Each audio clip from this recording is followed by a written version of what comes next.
Welcome students. In the video la enna paaka porana soil pollution adode effects adode control measures da paaka porom.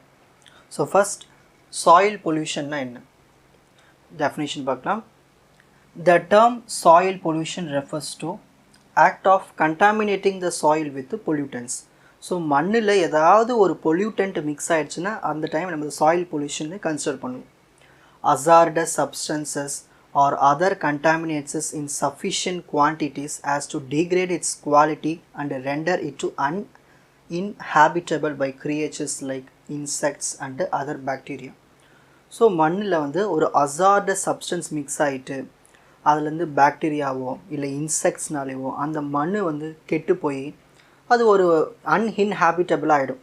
அந்த பாக்டீரியாவுக்கும் சரி இன்செக்டும் சரி, ஆனால் அதுதான் உருவாக்கும் அந்த பிரச்சனையை. ஸோ இந்த மாதிரி சாயில் பொல்யூஷன் நடக்குது. ஓகேங்களா? ஸோ சாயில் பொல்யூஷன் என்னது? சாயிலில் பொல்யூட்டன்ஸ் மிக்ஸ் ஆகிடும், அசார்டஸ் சப்ஸ்டன்ஸ் மிக்ஸ் ஆகிடும். ஸோ இதனால் பாக்டீரியாக்கள் இன்செக்ட்ஸ்னால் அந்த மண்ணினுடைய அந்த குவாலிட்டி டீக்ரேட் ஆகிடும், குறைஞ்சி போயிடும். நெக்ஸ்ட் என்னென்ன causes? Industrial and mining activities. So அங்கங்கே என்ன பண்ணுவாங்க, இண்டஸ்ட்ரீஸ் வச்சுருவாங்க, அப்புறம் தோன்றதெல்லாம் வச்சுருவாங்க, மைனிங் பண்ணுறது எல்லாமே. அதனால் வர எஃபெக்ட்ஸ் தான் எல்லாமே. Modern agriculture practices, lack of proper waste disposal, radioactive pollutants, biological agents, accidental oil spills, acid rains. இது ஒன்றுத்தையும் டீட்டெயிலாக பார்க்கலாம். First one, industrial and mining activities. Soil surface degradation result from industrial waste being placed on it over an extended period of time. So ஒரு குறிப்பிட்ட மெட்டல்ஸை extract பண்ணி எடுக்கிறதுக்கு இந்த mining போவாங்க. ஓகேங்களா? தோண்டுவாங்க ஒரு குறிப்பிட்ட இடத்த. அதை ரிப்பீட்டடாக தோண்டும் போது அந்த இடத்துல இந்த சாயில் பொல்யூஷன் ஏற்படுதுன்னு சொல்கிறாங்க. Next, modern agricultural practices. இப்போ இருக்கிற மாடர்ன் அக்ரிகல்ச்சரை பார்த்துட்டோம்னா பெஸ்டிசைட்ஸ் நிறைய பயன்படுத்தும். Many of the pesticides are absorbed by the plants and which then pollute the soil as the decay and become a part of the soil. So செடிகளுக்கு நம்ம என்ன பண்ணோம், உரத்தை, கெமிக்கல் உரத்தை கொடுப்போம். ஸோ அந்த பெஸ்டிசைட்ஸ், பூச்சிக்கொல்லி மருந்து கொடுப்போம், கெமிக்கல் உரங்கள்லாம் கொடுப்போம், ஃபர்டிலைசர் எல்லாமே. இதனால் என்ன ஆகிடுது, அந்த மண்ணினுடைய தன்மையை மாற்றிடுது. Next, lack of proper waste disposal. Waste எங்கே எடுத்துகிட்டு போய் கொட்டணுன்னு ஒரு ப்ராப்பர் கைட்லைன்ஸ் கிடையாது. ஸோ அதனால் இந்த சாயில் பொல்யூஷன் ஏற்படுது. Urban and rural modern life styles generate enormous amount of garbage and the lack of waste management practices exacerbates the issue of soil contamination. இப்போது அர்பானும் சரி, வில்லேஜ் சைடும் சரி, சிட்டி சைடும் சரி, நிறைய குப்பைகள் வந்துருச்சு. அதை எடுத்துகிட்டு போய் எங்கே கொட்டணும், அதை எப்படி பிரித்து கொட்டணுன்னு தெரியல. அதனால் சாயிலில் பொல்யூஷன் ஏற்பட்டுருது. Next, radioactive pollutant. முக்கியமானது தான். இந்த radioactive materials from nuclear testing lab, explosions, radioactive fallout and industrial sources of nuclear dust, radioactive waste seep into the soil and build up causing soil. So இந்த radioactive materials பயன்படுத்துகிற அந்த இண்டஸ்ட்ரீஸில் திடீர்னு explosions ஏற்பட்டுட்டாலோ இல்லை அதுலேருந்து வந்த ரேடியேஷன்ஸும் சரி, அதுலேருந்து leakages, இது எல்லாம் அந்த மண்ணுக்குள்ளே போயிட்டு அந்த மண்ணுடைய தன்மையை மாற்றி பொல்யூட்டன்ட் ஆக்கி விட்டுருது. Next, biological agents. Excreta from people, animals and birds frequently end up in the soil. So மனுஷங்க கிட்டேருந்து வர யூரின், மற்றது எல்லாமே, அப்புறம் அனிமல்ஸ் கிட்டேருந்து வர யூரின், எக்ஸ்க்ரீட்டா, பேர்ட்ஸ், இதுலேருந்து வரது எல்லாமே எங்கே போகுது, மண்ணில் தான் திரும்பி கொட்டுறாங்க. ஓகேங்களா? So which is the primary source of biological agent based land contamination. So அந்த லேண்டு வந்து பொல்யூட் ஆகிடுது. Next, accidental oil spill. இப்போது ஒரு இண்டஸ்ட்ரியில் திடீர்னு ஒரு ஆயில் லீக் ஆகுது, இல்லைன்னா கண்டெய்னரை கொண்டு போகும்போது ஆயில் லீக் ஆகுது. ஸோ இந்த மாதிரி பிரச்சனையில் வந்து அந்த மண்ணில் கொட்டும் போது அந்த மண்ணினுடைய தன்மை மாறிடுது. The chemical in the gasoline degrade soil quality and renders it unusable for agriculture. So இந்த கெமிக்கல் வந்து சில டைம் அக்ரிகல்ச்சர் லேண்டுக்கு கீழவே செலுத்துவாங்க, மண்ணுக்கு அடியில். அதில் ஏதாவது ஓட்டை ஏற்பட்டு அதுலேருந்து அந்த மண்ணில் போய் மிக்ஸ் ஆகிட்டு ஸோ பிரச்சனை. ஸோ அந்த சாயிலோடைய கண்டாமினேட் ஆகிடும். These substances can enter the groundwater also through the soil and render the water unfit for human consumption. So அந்த கேஸ்லின்லேருந்து வர அந்த லீக்கேஜ் கிரவுண்ட் வாட்டர் டேபிளுக்கும் போயிடும். அங்கே போயிட்டு நம்ம குடிக்கிற தண்ணியில் போய் மிக்ஸ் ஆகிட்டு நம்ம ஹியூமன் அதை யூஸ் பண்ண முடியாமல் போயிடும். ஸோ இதனால் சாயில் பொல்யூட் ஆகும். நெக்ஸ்ட் முக்கியமான concept acid rain. when contaminates from the air combine with the rain and fall back to the earth, acid rain is the result. So காற்றுல அட்மாஸ்பியரில் நிறைய பொல்யூட்டன்ட் டஸ்ட் பார்ட்டிகல்ஸ்லாம் இருக்கும். அது மட்டும் இல்லாமல் சில கெமிக்கல்ஸ்லாம் இருக்கும். இது எல்லாமே நார்மல் ரெயின் கூட சேர்ந்து நம்ம பூமியில் விழும். அப்படி விழும்போது அந்த மண்ணு கூட சேர்ந்து கண்டாமினேட் ஆகிடுது. some of the crucial nutrients contained in the soil may dissolve away due to the pollution of the water, which may also alter the soil structure. சாயிலுடைய ஸ்ட்ரக்சரை மாற்றி விட்டுரும் இந்த மாதிரி ஆசிட் ரெயின் பெய்யுறதுனால. ஸோ இந்த நியூட்ரிஷன்ஸும் போயிடும் சாயிலேருந்து. அக்ரிகல்ச்சருக்கு உதவாது. எஃபெக்ட்ஸ், இப்போ ஒவ்வொரு எஃபெக்ட் பார்க்க போகிறோம். Effect on human health, effect on growth of plants, decreased soil fertility, effect on landscape and order pollution, changes in soil structure. So one by ஒன்னாக பார்க்கலாம். ஸோ அதில் ஃபஸ்ட்டு பார்க்க போகிறது effect on human health. The majority of the pollution is absorbed by crops and plants growing in dirty soil which subsequently transfer these contaminants to us. இப்போது ஒரு dirty சாயிலில் விளைய வைக்கக்கூடிய அந்த பயிர்கள் அதை நம்மக்கிட்ட தான் திரும்ப வரப்போகுது. ஸோ அதனால் நம்மளுக்கு தான் அந்த பொல்யூஷன், நம்மளுக்கு தான் அந்த பாதிப்பு. Long term contact with this type of soil can change a person's genetic makeup leading to chronic health issues that are difficult to treat and congenital diseases. இந்த மாதிரி டர்ட்டி சாயிலேருந்து உருவாக்கக்கூடிய அந்த தானியங்கள் நம்ம எடுத்துக்கும் போது நமக்கு அதை ரிப்பீட்டடாக எடுக்கும் போது நம்மளுக்கு ஜெனட்டிக் பிரச்சனைகள்லாம் உருவாகும்னு சொல்கிறாங்க. ஸோ அதுக்கு தான் வந்து நம்ம வந்து டிஃப்ரெண்ட் கேட்டகரிஸாக நம்ம சாப்பிடணும். டிஃப்ரெண்ட் ஏரியாஸ்லேருந்து வர உணவுகளாக சாப்பிட்டு பேலன்ஸ் பண்ணிக்கணும். ஓகேங்களா. Next decreased soil fertility. Second one effect on growth of plants. The fertility gradually declines, rendering the growth unusable for farming and the survival of any local vegetation. இப்போது soil வந்து pollute ஆகிடுச்சுன்னா அந்த செடி ஒழுங்காக வளராது. விவசாயிக்கு தான் பிரச்சனை. Large areas of land become unhealthy by the soil contamination. ஒரு பெரிய இடமே சாயில் கண்டாமினேஷனில் கெட்டு போயிடும். Next third one decreases soil fertility. The harmful substances in the soil might lessen soil fertility, which in turn can lessen soil yield. Lessen என்னதுன்னா குறைக்கிறதுன்னு அர்த்தம், reduce ஆகிறதுன்னு அர்த்தம். So நம்ம ஒரு ஹார்ம்ஃபுல் சப்ஸ்டன்சஸ் சாயில் இருந்துச்சுன்னா அந்த சாயிலில் வளர செடியினுடைய அந்த ஹீல்டு குறைஞ்சி போயிடும், அதனுடைய ஃபர்டிலிட்டி குறைஞ்சி போயிடும். Fruits and vegetables grown on polluted soil lack quality nutrients and may contain toxins that pose a major risk to the health of those who consume them. So dirty சாயிலில் உருவாக்குற அந்த வெஜிடபிள்ஸும் சரி ஃப்ரூட்ஸும் சரி, அதில் வந்து உருவாக்குற அந்த ஃப்ரூட்ஸ் அண்ட் வெஜிடபிள்ஸ் நம்ம கன்சியூம் பண்ணும்போது பிரச்சனை நமக்கு தான். ஓகேங்களா. Next effect on landscape and odour pollution.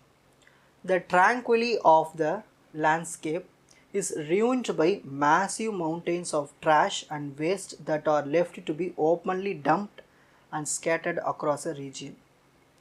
இப்போது லேண்ட்ஸ்கேப் நடக்குது, மண் சரிவு ஏற்படுது, இல்லை லேண்டே சரிவு ஏற்படுது. அந்த மாதிரி டைமில் இந்த வேஸ்ட் எல்லாமே என்ன ஆகிடுதுன்னா அதுவும் வருது, ஒரு கும்பலாக போய் ஒரு இடத்துல போய் தங்கிடுது. அது அப்படியே எந்த ஒரு கேர் பண்ணாமல் விட்டுடுறாங்க. அந்த டைம் சாயில் பொல்யூஷன் ஏற்படுறது. In addition to harming the ecosystem and certain people's health, landfill emissions of hazardous and foul gases contaminate the air. Others are inconvenienced by the offensive odor. So அந்த மாதிரி soil pollution ஏற்படுறதும் மட்டும் இல்லாமல் அந்த இடத்துல foul gases, கெட்ட gases, smell தாங்க முடியாது அந்த மாதிரி கேஸஸ்ஸு, அப்புறம் வந்து லேண்ட்ஃபில் எமிஷன்ஸ், சில எமிஷன்ஸ்லாம் ஏற்படும். ஓகேங்களா, உள்ளேருந்து. ஸோ இதனாலலாம் வந்து சில பிரச்சனைகள்லாம் ஏற்படுது சாயில் பொல்யூஷனால். ஸோ இதுதான் ஆர்டர் பொல்யூஷன்னு சொல்லுவோம். சில பேருக்கு அது ஒத்து போகாது அந்த order. Next changes in soil structure. Many soil creatures such as earthworms, insects, microorganisms can die out in the soil, which can result in changes to the soil structure. ஒரு மண்ணுக்கு எது முக்கியம்னா மைக்ரோ ஆர்கானிசம்ஸும் சரி, எர்த்வார்மும் சரி. எர்த்வார்ம் தான் வந்து விவசாயினுடைய friend மாதிரி, கோல்டுன்னு சொல்லுவாங்க earthworm. இந்த எர்த்வார்ம் என்ன பண்ணுன்னா அந்த மண்ணை வந்து சாப்பிட்டு அதை ஜீர்ணடித்து ஒரு நல்ல க்ரோத்தாக கொடுக்கும், சாயில் நல்ல ஃபர்டிலிட்டியாக வச்சுக்கும். அந்த டைமில் இதில் ஏதாவது நம்ம கெமிக்கல்ஸ் உள்ளே இன்சர்ட் பண்ணி விட்டோம்னா அது அந்த கிரியேச்சர்ஸ்லாம் அழிச்சிட்டு அந்த சாயிலினுடைய அந்த ஃபர்டிலிட்டி குறைஞ்சி போயிடும். In addition it can drive their predators to change locations in search of food. இதனால் அந்த மண்ணில் வாழக்கூடிய அந்த இன்செக்ட்ஸும் சரி, அக்ரிகல்ச்சருக்கு பயன்படக்கூடிய அந்த ஆர்கானிசம்ஸும் சரி வேறு இடத்துக்கு போய்டும் உணவை தேடி. கண்ட்ரோல் மெஷர்ஸ் எப்படிலாம் வந்து கண்ட்ரோல் பண்ணலாம்? First, contour farming, terracing, alley cropping or agroforestry, deep tilling, land reclamation. So one by one பார்க்கலாம். First one, counter farming. Crops are cultivated using this technique along the contours of slightly sloping terrain in rows. இந்த ஊட்டிலாம் பார்த்துருக்கீங்களா, அப்படியே அடுக்கடுக்காக கீழே கீழே கீழே கீழே இருக்கும் அந்த மாதிரி. Each row functions as a little dam to keep back dirt, reducing the discharge of water. So இந்த மாதிரி நம்ம அடுக்கடுக்காக வைக்கும் போது இந்த சாயில் எரோஷன்லாம் ஏற்படாது, தண்ணி ஏதாவது அடிச்சுட்டு வந்தாலும் அந்த வழியிலே போயிடும். அந்த மாதிரி ஃபார்மிங் பண்ணலாம். Terracing. This technique turns steep slopes into a series of wide terraces that traverse the contour. By regulating runoff, this prevents soil erosion and conserve water for crops. So நம்ம டெரேசிங் பண்ணணும், நல்லா அடுக்க நல்லா நீளமாக டெரேசிங் பண்ணிவிட்டு அதில் விவசாயம் பண்ணணும். மழை வந்தாலும் அங்கேயே தங்கிடும். ஸோ தண்ணியும் ஸ்டோர் பண்ணலாம், சாயிலும் பொல்யூட் ஆகாமல் பார்த்துக்கலாம், எரோஷன் நடக்காமல். Next, alley cropping or agroforestry. This technique is planting crops in strips or alleyways between rows of berry producing trees or fuel wood producing plant. இந்த fuel woodன்னு சொல்லுவாங்க, அந்த செடிகளுக்கு நடுவில் இல்லைனா பெர்ரி ப்ரொடியூஸ் பண்ணுற அந்த செடிகளுக்கு நடுவில் நம்ம கிராப்ஸ் எல்லாம் நட்டோம்னு வச்சுக்கோங்களேன், பிளான்ட் பண்ணணும்னு வச்சுக்கோங்களேன். அந்த டைம் வந்து அந்த சாயில் பொல்யூஷன்லாம் நம்ம வந்து தடுக்கலாம், எரோஷன்லாம் நடக்காமல் பார்த்துக்கணும். As a result the soil won't erode once the crop is harvested, since the trees and bushes will still be there to contain the soil particles. So அதுக்கு சாயில் பார்ட்டிகல்ஸ் என்னவாக இருக்கும், அந்த செடிகள் தான் இருக்கும், தவிர வேறு எந்த ஒரு கண்டாமினேஷன் இருக்காது.